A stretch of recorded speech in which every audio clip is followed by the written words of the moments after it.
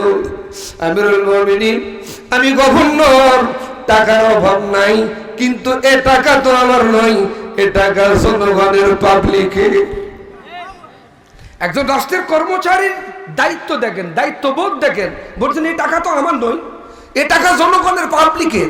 সুতরাং রাষ্ট্র যে ভাতা দেয়, বেতন দেয়, এ দিয়ে আমি আমার সংসার পরিচালনা করি। আমিরুল মুমিনিন আমার বাড়িতে আমার ছোট্ট দুইটা ছেলে, তার মা অসুস্থ, আমি নিজ হাতে থালা বাটি পরিষ্কার করি, সংসারের যাবতীয় কাজকর্ম করি, বাচ্চাদেরকে গোসল দিয়ে স্কুলে পাঠাই, আমার স্ত্রীকে গোসল দিয়ে মাথায় চিরুনি করে দেই। দেখেন লিডার, সুবহানাল্লাহ বলবেন না? আর আমরা পাতি নেতা নাই হতে, বউয়ের মাথা চিরুনি, খালি লাঠি, কথা কয় না। সম্মানিত ভাই, আমিরুল মুমিনিন ও গো খলিফাতুল মুসলিমিন, আমি তো গভর্নর, আমার টাকার অভাব নাই, এ টাকা আমার নয়, এ টাকা জনগণের, পাবলিকের। ও গো খলিফাতুল মুসলিমিন আমার বাড়িতে কোনো কাজের মানুষ নাই, রাষ্ট্রীয় ভাতা যা পাই সে দিয়ে আমি আমার সংসার পরিচালনা করি, ছোট্ট দুইটা বাচ্চা স্কুলে পাঠাই, স্ত্রীর খেদমত করি। অসুস্থ স্ত্রীর খেদমত করার পরে, সাংসারিক কাজকর্ম করার পরে আমি আমার অফিসে আসি, এজন্য আমার অফিসে আসতে দেরি হয়ে যায়। আমিরুল মুমিনিন একথা শোনার সাথে সাথে আল্লাহর দরবারে শুকরিয়া আদায় করে বলেন, আল্লাহ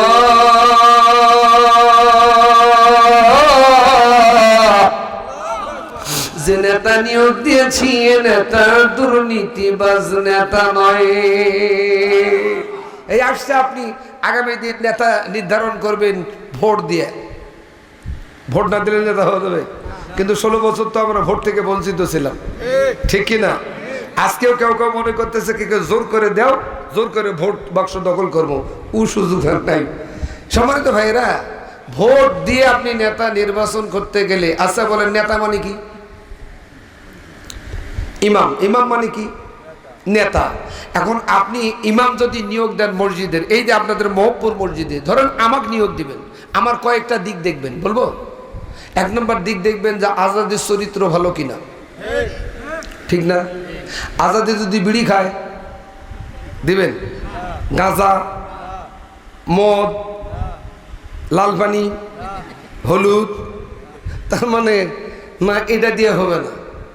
আরো আরো আংশিক অনেক ভেজাল আছে এই লিডারের, এই ইমামের, তাহলে আমাকে ওখানে দিবেন না। আর যদিও দেন, এরপরেও এখন আমি যতক্ষণ আল্লাহু আকবার বলে তাকবীরে তাহরিমা হাত বাঁধবো নাভির উপরে অথবা নাভির নিচে, ততক্ষণের আগে কি আপনারা দিবার পারবেন? আল্লাহু আকবার। আমি এখানে বলে সূরা ফাতিহা পড়লাম, আলহামদুলিল্লাহি রাব্বিল আলামিন আর রহমানির রহিম গায়রিল মাগদুবি আলাইহিম ওয়ালাদ-দাল্লিন। ভুল বলি নেই? তার মানে আমি মাঝখানে ছাড়ে গেছি, মুসল্লিদের কর্তব্য কি হবে? অর্থাৎ লোকমা দেওয়া। কি দেওয়া? ইমাম যদি ভুল করে লোকমা দিতে হবে। সম্মানিত ভাইরা, সামাজিক নেতা নির্ধারণ করার পরে ভোট দিয়ে আপনি যাকে নেতা বানালেন, তিনি যদি কোনো ভুল করে, ধরেন আপনার 10 টন আসলো, মসজিদে 9.5 টন নিজের মনে করে খাইছে, আপনার হাফ টন মসজিদ দিছে, আপনি ওনার লোকমা দিবেন না? কিন্তু আপনি তো দিবার পারতেছেন না, দিলেই জেলখানাত। কথা বলেন ঠিক কিনা? এরকম অহরহ লোকমা আছে, যখন আপনি দিতে পারবেন না, আপনি মুসল্লি হিসাবে ব্যর্থ মুসল্লি। কথা বলেন, কথা ঠিক কিনা? এই জন্য আপনাকে আমাকে এমন ইমাম নিয়োগ দিতে হবে আগামী দিন, যে ইমাম ভুল করলে আমরা লোকমা দিয়ে সংশোধন হলে ইমামতি মসজিদ থাকে। যেমন ওই ইমাম যদি লোকমা দিবার পরেও যদি দুর্নীতির সাথে জড়িত থাকে, খোদার কসম তাকেও বউ তালাক দিতে হয়। কয় তালাক? 3 তালাক। ওদেরকে তালাক দিতে হবে 5 তালাক। জোরে বলে ইনশাআল্লাহ। আল্লাহ কবুল করুক। আমিরুল মুমিনিন আল্লাহ শুকরিয়া আদায় করলেন, আলহামদুলিল্লাহ। আমরা এমন নেতা নিয়োগ দেওয়ার পরে সিদ্ধান্ত নেব আলহামদুলিল্লাহ। বর্ণনাকারী বলেন, ইয়া রাসূলুল্লাহ, ইয়া হাবিবাল্লাহ, 2 নম্বর আমার বিরুদ্ধে আনিত অভিযোগ, মাসের শেষে দিনের বেলা দুপুর বেলা দেখা করতে চেয়েও আমি দেখা পর্যন্ত করতে পারি নাই। কারণ কি? ওমর বলেন, বলো। বলছেন, আমিরুল মুমিনিন, আমি জনগণের সঙ্গে দেখা করতে না পারার পেছনে কারণ হলো আমার গায়ের জামা জব্বা একটা, আমি গভর্নর, আমার টাকার অভাব নেই, কিন্তু এই টাকা তো আমার নয়। একটা জামা, এ জামা আমি মাসের শেষে দিনের বলে দুপুর বেলায় ধুয়ে দেবার পরে রোদ্রে শুকাইবার জন্য দিয়া দেই। জনগণ পাবলিক এমন সময় আমার এটাকে বস্ত্রহীন অবস্থায় আমি আমার জনগণের সামনে দেখা করতে পারি না। আমিরুল মুমিনিন চেয়ার থেকে উঠলেন, সিজদায় পড়ে গিয়া আল্লাহর দরবারে আল্লাহরে ডাক দিয়ে বলেন, আল্লাহ, যে নেতা নিয়োগ দিয়েছি এ নেতা দুর্নীতিবাজ নেতা নয়। 3 নম্বর অভিযোগ, আমিরুল মুমিনিন রাত্রের বেলায় আমার বাড়িতে যাই জনগণ জরুরি কাজ সারার জন্য, আমার দরজায় লক করে দরজা নড়ে, আমি জবাব পর্যন্ত দিতে পারি না। ওমর বলেন, কেন পারো না? বলেন, ওগো খলিফাতুল মুসলিমিন, আমিরুল মুমিনিন, অফিসে থাকাকালীন যতটুকুন সময় আল্লাহকে স্মরণ করা ততটুকুন করি। অফিস থেকে বাড়ি আসা মাত্র দুনিয়াবী সমস্ত কাজ বাদ দিয়া আমি নামাজে দাঁড়িয়ে যাই। নামাজে থাকাকালীন কেউ যদি ডাকে, এ মাসলা সাইদ ইবনে আমেরের জানা নাই, জবাব দেওয়া যায়? ওমর বলেন, না না, জবাব দেওয়া যায় না। সাইদ ইবনে আমের বলেন, ইয়া আমিরুল মুমিনিন, খলিফাতুল মুসলিমিন, এজন্য আমি জবাব পর্যন্ত দিতে পারি না। ডবল সেজদায় পড়ে গিয়া ওমর আল্লাহর দরবারে বলেন, আল্লাহ, যে নেতা নিয়োগ দিয়েছি নেতা দুর্নীতিবাজ নেতা নয়। প্রত্যেক নেতা যদি জনগণের সম্মুখে এমন ভাবে আপনার কৈফিয়ত তলব করা হয়, তাহলে আমি মনে করি প্রতিটা নেতা টনটাইট। হিমেশের জনগণ কান্দে আর বলে, আমিরুল মুমিনিন, আমরা নেতা চিনতে ভুল করেছি, আমরা ভুল করেছি, আমাদের এই নেতাই প্রয়োজন। সাহাবী বলেন, ইয়া রাসূলুল্লাহ, যিনি বর্ণনা করেছিলেন তিনি হলো সাইদ ইবনে আমের, হিমেশের গভর্নর, পারস্যর গভর্নর, এমন লিডার, এমন নেতা। ডাক দিয়ে বলেন, ইয়া রাসূলুল্লাহ, ইয়া হাবিবাল্লাহ, হাত কেটে দিল, পা কেটে দিল, গলা রশি গলায় কিটকিট করে বসে, চোখের দিকে তাকাই, মুখের দিকে তাকাই, চোখে কোনো পানি নেই, মুখে মিষ্টি হাসির কারণ কি জানতে চাই। মসজিদে নববীর ভিতরে 25 জন সাহাবী সহ এক বাক্যে সবাই উচ্চ আওয়াজে বলতে লাগলো, নবীজি আমার আয়াতে কারিমা তেলাওয়াত করেন, চোখের পানি ছেড়ে দিয়ে কেঁদে কেঁদে এর উত্তর দেন, বিসমিল্লাহির রহমানির রহিম,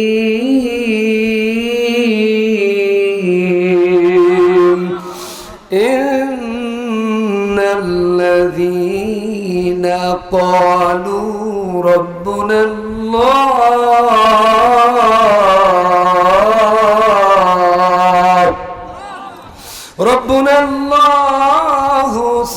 استقاموا تتنزل عليهم الملائكة ألا تخافوا ولا تحزنوا وأبشروا بالجنة التي كنتم توعدون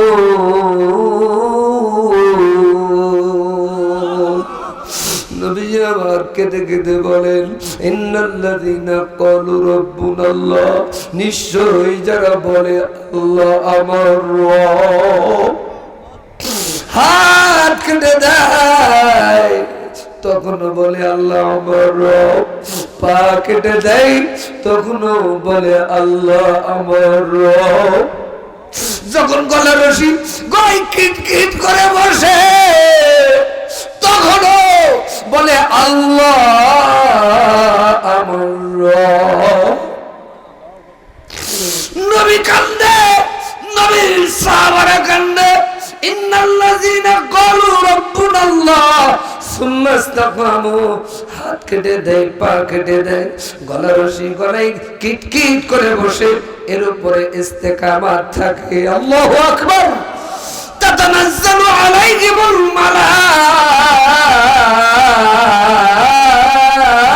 মালাইকা আমার আল্লাহ বসে থাকেন না চুপ করে থাকেন না মালাইকা শব্দের শাব্দিক অর্থ হলো ফেরেশতা আমার আল্লাহ ডাক দিয়ে বলেন ফেরেশতারে দেখো কি কোরআনের কর্মী রাজপথের লড়াকু সৈনিক রে আবু জেহেল আবু সুফিয়ান উত্তর সাইবা ধরেছে হাত কেটে দেয় পা কেটে দেয় গলা রশি গলায় পরে দেয় দেখো কি যাও কানে কানে গিয়ে বলো ওয়াল মালাইকাতু আল্লাহ তাখাফু আমরা আল্লাহর পক্ষ থেকে তোমাকে সুসংবাদ দেবার জন্য এসেছি ভয়ের কোনো কারণ নাই হতাশ হবার কারণ নাই নিরাশ হবার কারণ নাই ওয়াবশিরু বিল জান্নাতিল্লাতী কুনতুম তুআদুন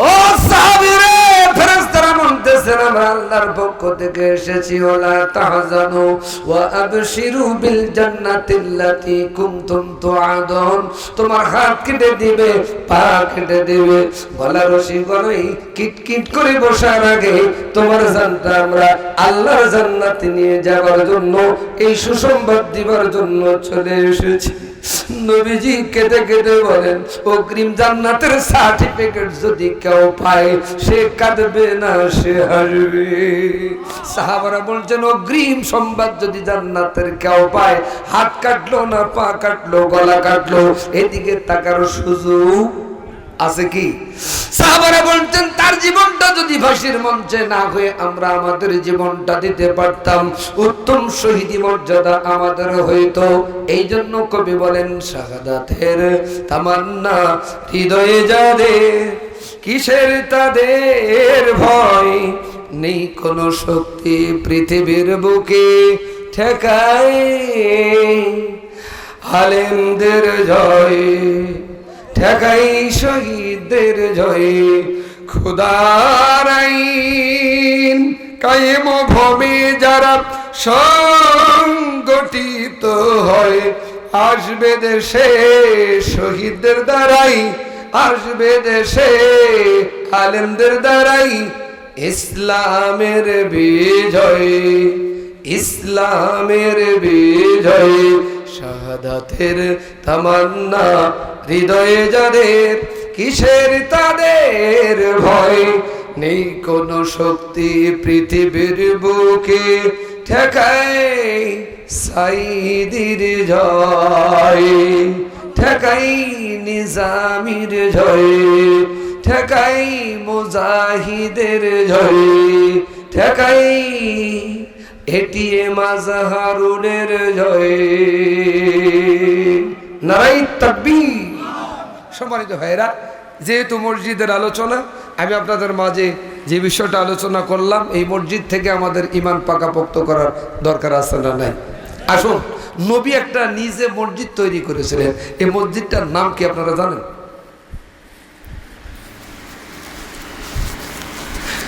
মসজিদের নামটা হচ্ছে মসজিদে কোবা। সুবহানাল্লাহ কোন? আচ্ছা বলেন, মসজিদটার নাম কি? কোবা। আচ্ছা বলেন, এই মসজিদটা কার জায়গা ছিল? সেটাও আপনারা জানেন না। এই মসজিদটা ইহুদির জায়গা ছিল। কার জায়গা ছিল? রোড প্লেস, রাস্তা প্লেস হওয়ায় নবী খুব চুজ করলেন, পছন্দ করলেন। মারহাবা বলেন।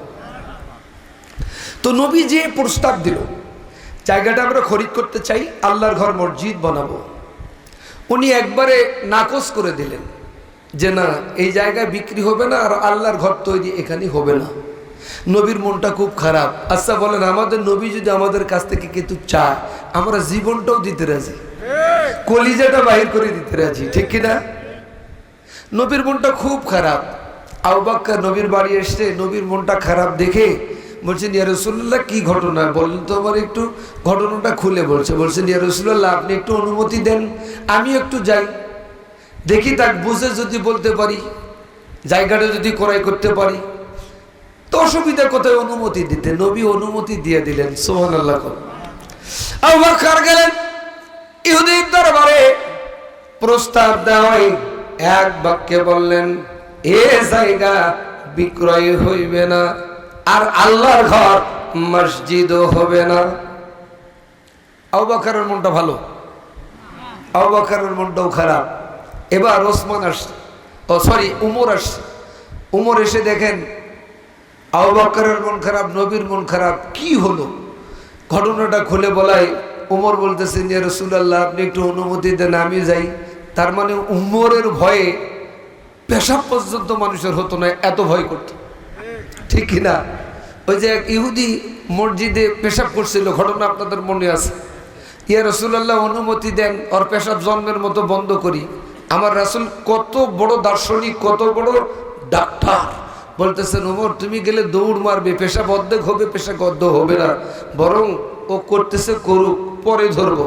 দেখছেন ইসলামে কত মানবতা। সুবহানাল্লাহ বলেন। আর সেই ইসলামের মানুষগুলোকে জঙ্গি বানাইছে তারা, ঠিক কিনা? আজকে হিন্দুরা বলতেছেন জামাতে ইসলামের লোকেরা সত্যি তাদের কোলে আমরা মা যেমন তার সন্তানকে রাখে, আমাদেরকে সেরকম আগলিয়ে রাখছে। ভোট অনেককেই অনেকবার দিয়েছি, এবারে আমরা ইসলামী মনা মানুষদেরকে ভোট দেব ইনশাআল্লাহ। সুবহানাল্লাহ বলবেন না? তাই হবে। সম্মানিত ভাইরা, এবার পেশাব যখন শেষ হয়ে গেল, নবী এবং ওমর গেলেন। ও তো ওমরকে দেখে থরথর করে কাঁপতেছে। আল্লাহ রাসূল সাল্লাল্লাহু আলাইহি ওয়াসাল্লাম ওমরের রাগ দেখে বুঝতে পারছেন, একটু পিছন দিক থেকে জামা টেনে ধরছেন। বলছেন, ইয়া রাসূলুল্লাহ আপনি টানে ধরছেন মানে যে কাজ করছে। বলছেন একটু দাঁড়াও, বলি কথা। বলছেন বাবা আমরা এখানে আল্লাহর গুণকীর্তন করি, ইবাদত বندگی করি, তুমি পেশাব করলা। বলছেন হুজুর আমি এই বিষয়টা জানতাম না, এটা আপনাদের আল্লাহর ঘর। না জানা অজানা মানুষকে আল্লাহ ক্ষমা করে, ঠিক না? না জানা অজানা মানুষকে ইসলামও ক্ষমা করে। এই ইসলাম ক্ষমা করে দিলেন। তখন ওই অন্য ধর্মাবলী মানুষটা ইহুদিটা চিন্তা করলেন আজ তো আমার জীবনটাই বাঁচা, সেই রকম হয়ে গেছিল। কিন্তু আমার এত বড় অকাম বদকাম করার পরেও, অন্যায় করার পরেও যে ইসলাম আমাকে স্যাক্রিফাইস করলো, এই ইসলামে অবশ্যই শান্তি আছে। আমি আমার বাপদাদার ধর্ম ত্যাগ করে আজকেই নবীর হাতে বায়াত গ্রহণ করে মুসলমান হয়ে যাব। লা ইলাহা ইল্লাল্লাহু মুহাম্মাদুর রাসূলুল্লাহ, এটাই হলো ইসলাম। কাউরে জোর করে আপনার প্রয়োগ করে ইসলামী নিয়ে আসার দরকার নাই। সম্মানিত উপস্থিতি, সম্মানিত হাজিরিন, উমর গেলেন। যাবার পর উমর বলছেন জায়গাটা বিক্রি করে দাও, আমরা ক্রয় করব। নবী আমাদের এই জায়গাটাকে চুজ করছে, পছন্দ করেছেন। বলেন তো মসজিদটার নাম কি হবে? মসজিদে কোবা। সুবহানাল্লাহ বলেন। উমরকেও বিদায় দিলেন। এবার ওসমান চলে এসেছেন ব্যবসার খাতিরে সিরিয়া থেকে। বাড়ি যখন এসেছেন, নবীর সঙ্গে দেখা করার জন্য এসেছেন। নবীর মন খারাপ, আবু বকরের মন খারাপ, উমরের মন খারাপ, আলীর মন খারাপ। ওসমান জানতে চাই, ইয়া রাসূলুল্লাহ, আপনার কি কেউ কিছু বলেছে? বলেন না না, ঘটনাটা খুলে ওসমানের কাছে বলেছেন। ওসমান বলছেন, ইয়া রাসূলুল্লাহ, আপনি যদি অনুমতি দেন আমি একটু যেতে চাই ওই ইহুদের কাছে। ওসমানকে অনুমতি দেওয়া হলো। ওসমান চলে গেল ইহুদির দরবারে। প্রস্তাব দেওয়াই এক বাক্যে নাকচ করে দিলেন। না, এই জায়গার জন্য আবু বকর এসেছিল, ওমর এসেছিল, আলী এসেছিল, ওসমান তুমি এসেছো, নবী এসেছিল, আমি এই জায়গা বিক্রি করব না। ওসমান বলেন, যার বিনিময় হোক এই জায়গা আমি চাই।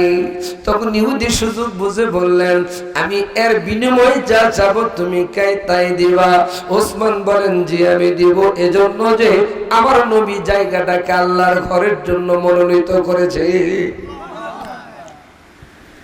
ইহুদি বলছেন, ওসমান তুমি কি দিতে পারবা এই জায়গার জন্য? বলতেছেন, তুমি কি চাও? চুক্তি হচ্ছে। বলতেছেন, এই জায়গার বিনিময়ে তোমার সমস্ত সম্পদ আমার নামে লিখে দিতে হবে। ওসমান বলছেন, আমি তাই দেব। সুবহানাল্লাহ। বাড়ি যায় এখন দেখেন তাদের ঈমান আর আমাদের ঈমান। 10 টাকা চাইলে মঞ্চ থেকে উঠে যায়। আমিরুল মুমিনিনকে বিদায় দিলেন, ওমরকে বিদায় দিলেন, ওসমান গেলেন।